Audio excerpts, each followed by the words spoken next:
머무는 바 없는 마음. 부처님께서 수보리에게 이르셨다. 수보리야, 어떻게 생각하느냐? 열애가 옛날 연동불 회상에 있었을 때 법에 있어서 얻은 바가 있었겠느냐? 아닙니다. 세존이시여, 열애께서 연등불 회상에 계실 때 법에 있어서 실로 얻은 바가 없습니다. 수보리야, 어떻게 생각하느냐? 보살이 불국토를 장엄한다고 하겠느냐? 아닙니다. 세존이시여, 왜냐하면 보살이 불국토를 장엄하는 것은 장엄이 아니고 그 이름이 장엄입니다. 이 까닭에 수보리야, 모든 보살 마살은 마땅히 이와 같이 청정한 마음을 낼지니 마땅히 형상에 머물러서 마음을 내지 않고 성, 향, 미, 촉, 법에 머물러서 마음을 내지 아니하며 마땅히 머문 바 없이 그 마음을 낼지니라. 머무는 바 없는 마음. 석가모니 부처님이 과거에 성불하는 원인이 될 수행을 하고 계실 때 연등 부처님의 회상에서 공부했습니다. 어느 날 석가모니 부처님의 전신인 보살이 공부하다가 마을로 내려갔는데 마을 사람들이 마당을 치우며 청소를 하고 있었습니다. 알아보니 부처님께서 오늘 이곳에 오시기로 되어 있기 때문이라고 합니다. 그 말을 듣고 보살은 너무 기뻐서 자신도 공양을 올려야겠다고 생각합니다.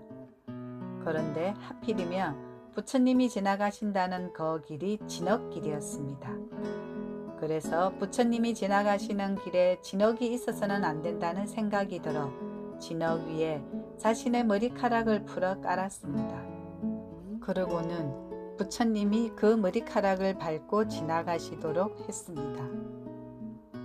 그때 연등 부처님께서 그런 신심을 가지고 수행하면 반드시 부처가 될 텐데 그때 이름을 석가모니라고 하리라는 수기를 주셨습니다. 그렇다면 그때 석가모니 부처님께서 연등 부처님으로부터 수기를 받았으므로 법에 있어서 얻은 바가 있을까요? 우리가 앞에서 공부했듯이 수다원, 사다함, 아나함, 아라한이 스스로 공부가 이만하면 됐다고 하면 맞겠습니까? 당연히 얻은 바가 있으면 안 되겠지요. 역설적이게도 얻은 바가 없다고 하는 것이 공부가 되어가고 있음을 뜻합니다. 마찬가지로 연등 부처님으로부터 부처가 되리라는 수기를 받은 석가모니 부처님의 전신인 보살도 수기를 받은 바가 따로 없다는 얘기가 됩니다. 우리가 부처 되는 공부를 하는 것은 나의 진실생명을 본래 있는 그대로 드러내자는 것이지 새삼스레 밖에서 무엇을 얻어다 붙이자는 것이 아닙니다. 석가모니 부처님의 전신보살이 수기를 받은 것은 그 정도로 순수해졌다는 것과 같습니다. 순수해졌다는 말은 자기에게 있었던 순수하지 않은 것을 덜어버린 것을 말하지 밖에서 얻어다가 붙인 것이 아닙니다. 그래서 얻은 것이 없다는 것입니다. 그러자 부처님께서 내가 사는 환경을 좋게 만들 수 있느냐는 질문을 하십니다. 내가 사는 환경을 아주 장엄스럽게 장식하는 것, 즉 나의 객관세계를 불국토로 만드는 일이 있을 수 있겠느냐는 것입니다. 이에 수보리 존자는 아니라고 대답합니다. 왜 아니라고 대답했겠습니까? 나의 주관과 객관이 대립하고 있으면서 주관인 나와 그 내가 사는 환경으로서의 객관이 따로 있는 것이 아니기 때문입니다. 객관이라는 것은 주관의 반영으로 있을 뿐 따로 존재하지 않습니다.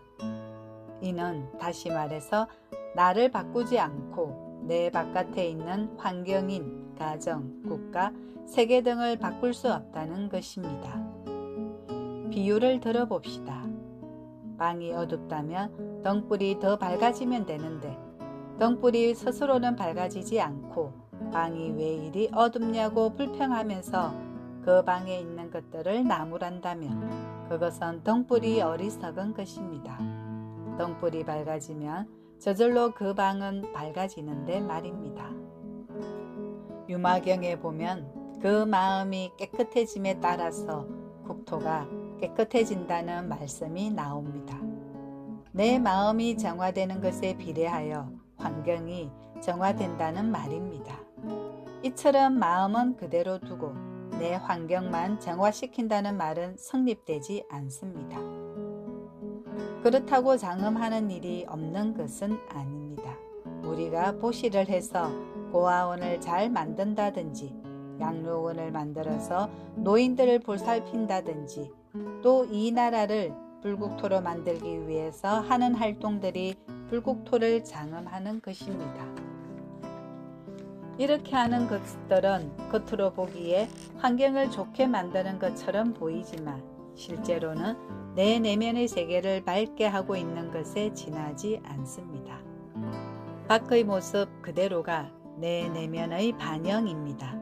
따라서 내 밖을 더 밝게 하고 더 장엄스럽게 한다는 것은 밖의 장엄 그 자체만이 아니라 내 마음을 장엄하는 것입니다. 즉 우리가 보시나 장엄을 하는 것이 바깥의 형상으로 이루어지길 바라고 하는 것이 아니라 보시나 장엄을 하는 그 자체가 내 마음을 정화시키고 있다는 의미지요. 때문에 불국토를 장엄한다는 것은 장엄이 아니고 그 이름이 장엄인 것입니다. 청정한 마음은 순수한 마음, 부처님 생명인 마음, 절대인 마음이지요. 이런 마음은 형상이나 소리나 냄새나 맛이나 감각이나 대상 등의 객관세계에 머물지 않습니다. 머무르는 것은 어떤 것에 조건을 부여해서 그것에 집착하고 지배받는 것을 말합니다. 우리가 마음을 낼 때 대개 기분이 좋다고 말하는데 이것은 형상이나 소리나 냄새나 맛이나 감각이나 대상 등의 객관세계가 마음에 든다는 것입니다. 또한 기분이 언짢은 경우에는 객관세계 중에 무언가가 거슬리기 때문에 그렇습니다.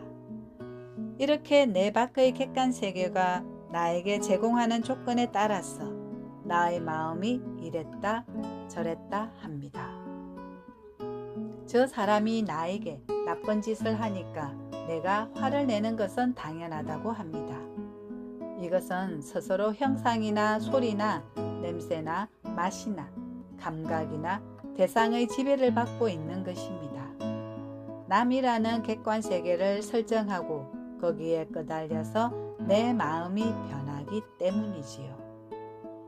그런데 우리의 일상생활을 가만히 살펴보면 내 바깥 세계의 도전에 응하는, 다시 말하면 그 도전에 의해서 지배받는 마음을 쓰는데 익숙합니다.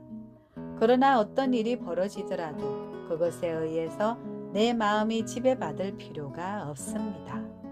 운명이나 환경 혹은 다른 사람들에 의해 지배받으려고 이 세상을 사는 것이 아님을 알아야 합니다. 직장에서의 지위가 사장이나 회장이 아니고 수위나 말단 사원이라고 하더라도 내가 주인이 된 입장에 서면 그 자리가 바로 진리의 자리, 즉 극락세계가 됩니다.